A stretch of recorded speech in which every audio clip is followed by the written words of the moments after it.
Hey guys, it's week 54, and this week I started implementing the design I showed you guys last week for the new marketing site for Dropboard. But I ended up spending a lot of time addressing some technical debt. Let's dig into it and start off with the financial update. By the way, I'm sorry about the audio for this week and last week's video. I did not realize until I finished the whole video recording that my microphone was not working, so you're stuck with the echoiness of my room and my phone's mic. Sorry. Churn is up a little bit, $64 this month, but I've still added over $250 in net MRR to put us up to $547. I reached out to try to get some information from these folks about why they churned, and I'm considering building an email automation so that I don't miss people. No one's responded yet, but these are all 1 month churners, so it's kind of akin to a free trial not quite working. I know one big reason will be that it's an English only app and I have a lot of global customers. I think some customers think that they can customize all of the text in Dropboard, and while you can customize a lot of it, it's not fully translatable. So I'm definitely keeping an eye on churn, but I think we're still in a very healthy territory. My streak for at least one purchase a day ended with 13 days, so that's the new record to set. We're back on another streak, and the first day of my streak, there were 3 purchases, so it's actually evened out to being 1 purchase a day or more still. It's tempting to draw up spreadsheets and calculate potential growth rates for when we're gonna hit certain MRR at what time, and I have done that. Actually, let's just jump into it real quick. Okay, so right now we're about $550 in MRR. And what I've got here in this column here is the amount of MRR that I anticipate gaining for this March. So I'm at $250 right now, and there's still a third of the month left. So I'm just estimating $300 in March. And then this column calculates a growth rate. This is a 0% growth rate for each month. And then on the other column here, we're just adding the growth to the existing MRR. So 550 plus the 300 and then trailing on down. So right now, if everything stays exactly the same, then we scroll down here and around November of 2025, I'm going to break $10,000, which for me is living expenses, bare bones living expenses. So then I can tweak this growth rate a little bit and say, okay, what happens if I'm at 5%? And then that's going to go up a lot faster, and we're going to get to about October of 2024. And we can even say maybe 10%, and that's going to show us we're going to get there by June 2024.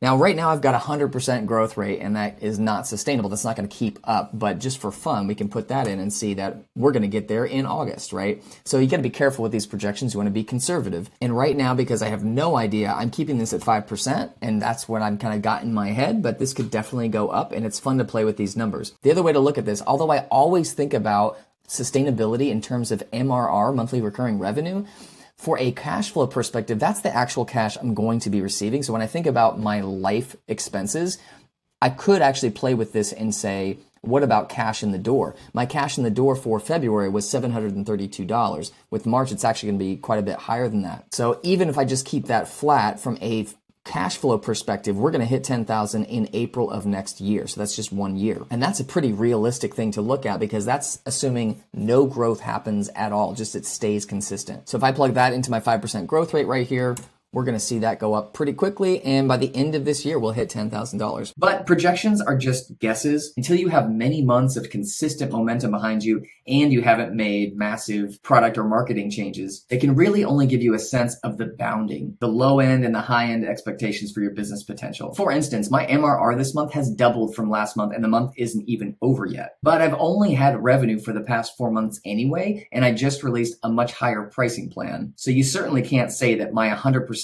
growth rate is going to continue. Projections can't take into account things like hitting the ceiling of a marketing channel that's working for you, the different customer profiles and what that means for lifetime value and upgrade potential, and they can kind of give you a false sense of customer satisfaction. Projections are hugely useful. Do not get me wrong on that one. I guess I'm just saying, A, they're much more valuable when you have a lot of data points, and B, don't let it be a substitute for qualitative firsthand experiences and customer feedback. On the topic of feedback, you guys have asked me to share some of the feedback I've received, and I want to participate as much as I can with you, so I pulled up a few quotes. It feels pompous to read these quotes out loud, so instead I'm going to let them scroll and sip my coffee while I pretend to react and know what's showing on the screen.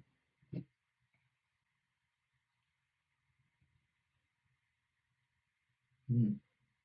Hmm.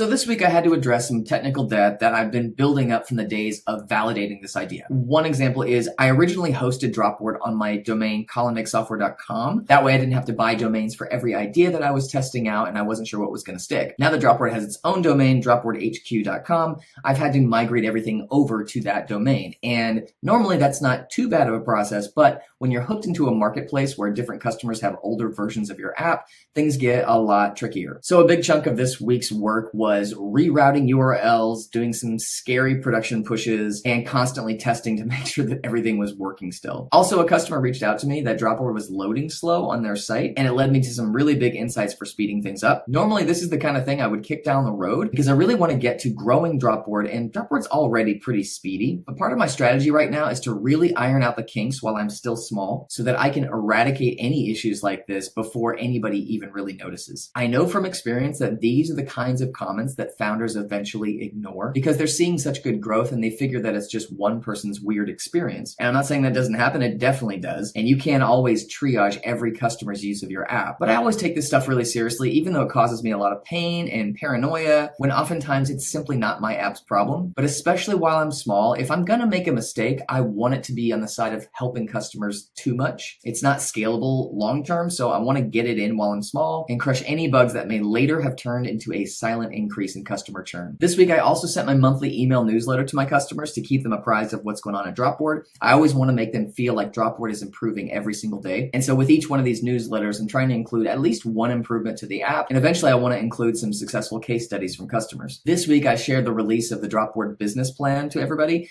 And that includes the most requested feature yet, which is putting custom fields on the application form. So it's really hard to know how good these newsletters are working for me, but the open rate is pretty high and keeping people informed is really important, especially for those customers who have not purchased, who eventually I believe I can convert. And I spent the rest of my week implementing the design that I showed you guys last week for the new marketing site for Dropboard. I had a really aggressive goal last week for getting it all built and launched, but that's proved not quite possible. I'm probably about at 50% right now. I ended up spending much more time on the technical debt than I had planned. And also my toddler's daycare wasn't available one day, so I had extra parent duties to eat into that time. I still really like setting high goals like this, even if I don't achieve them. As long as I'm still proud of the work that I've done and I'm not too hard on myself for missing these goals, they keep me really motivated. And I think that's a good note to make, is that your personality as a founder matters a lot with all the little things that you do. If setting that high goal and not meeting it would not make you more motivated or positive, don't do that. That works for my personality, so find what works for yours. That wraps up week 54, you guys. Next week is my kid's spring break, so I'm not going to be working all that much. I still am planning to burn some midnight oil so I can get this new marketing site out there. So if I hit some good strides, there's still a chance that might get launched for next week's video. Happy spring, and I will see you guys next week.